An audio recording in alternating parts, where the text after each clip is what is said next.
Recording? Yep. All right. So for my topic, I picked fish oil really.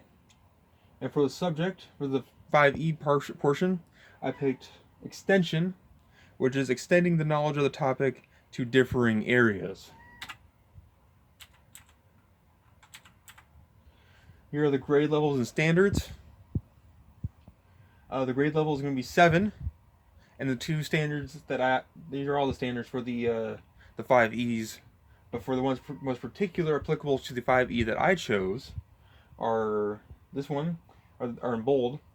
The student will investigate how natural and man-made changes in environmental conditions will affect individual organisms and the dynamics of populations.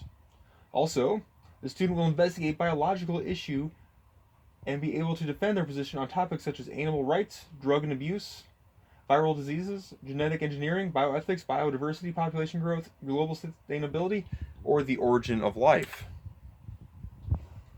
So the previous lesson, before the extension portion, is the explanation portion, at which, during this previous lesson, students would examine algae underneath a microscope, and then they would also examine fish gills, looking at pictures and kind of go over the different parts of the fish. There's the gill arch, which is the bony structure that will support the gill. There's the gill filament, which is the fleshy substance that the water will go through and the fish will use to breathe. And there's the gill raker, which is where the fish will capture small prey, algae, zooplankton that go through their gills. The key words from this lesson that are going to be applicable to our current lesson are the producers, which are organisms that make their own food. So think like plants, they get their food from photosynthesis, algae, whatnot. Consumers, which are organisms that eat producers, or other words, any organism that does not produce their own food. A food chain, which is a diagram that shows how food energy moves through an ecosystem. And sustainability, which is avoiding the depletion of natural resources in order to maintain ecological balance. From the previous lesson, they'll tie it all together with a large group discussion. Students will discuss how food is produced by algae, consumed by fish, and how this creates a marine ecosystem. So on to this current lesson, which is the extension portion. We're going to apply this to everyday knowledge. And specifically, we're going to talk about omega-3 fatty acid supplements. Why do people use these omega-3 fatty acid supplements in the first place? They become incredibly popular. And the reason is they're essential for brain and eye health. They decrease inflammation, which is a major contributor to most chronic diseases, especially cancers, bowel diseases such as Crohn's. They help prevent heart disease. They are not found in most diets, especially Midwestern diets where we do not consume a lot of fish. And then they improve bone and joint health, which a lot of you students won't know much about yet, but your joints will hurt someday. When you go out and purchase omega-3 oils, you'll notice that a lot of it comes from unsustainable sources. They come from fish such as mackerel, anchovy, sardines, which these are all very small fish that are on the very bottom of the food chain. When these fish are overfished and their supplies are depleted, that's going to affect the larger fish down the food chain. Then there's also sustainable sources, such as algae, which is where the fish actually get the omega-3 in the first place. So the question as we go on through the lesson is to think about, why is it important to use sustainable sources when purchasing omega-3 oils? I'm going to go ahead and hand out the fish oil survey handout. And when looking at this fish oil survey handout, we're going to ask 5 different questions and by looking at different store-bought products of fish oils. For example, the manufacturer's name, who makes the oil, who makes the product, the product's name, what is the product called, the product description, how much of what. So how much fish oil, how much omega-3s, and how much, and how many capsules, teaspoons, that kind of thing. And then the source of omega-3, where do they get the oil from? Is it coming from fish or is it coming from algae? And then sustainability, is that source sustainable? So we're going to go through the first one together.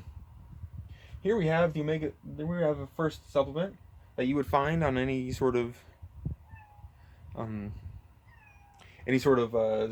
Walmart, Target, Hy-Vee, Fairway, any store, any supplement aisle. And so what is the manufacturer's name? Well, we can see right here, it's going to be Nordic Naturals. And the product's name is omega-3. How much of the product is going to be 1,560 milligrams per teaspoon, which is 5 milliliters. Lastly,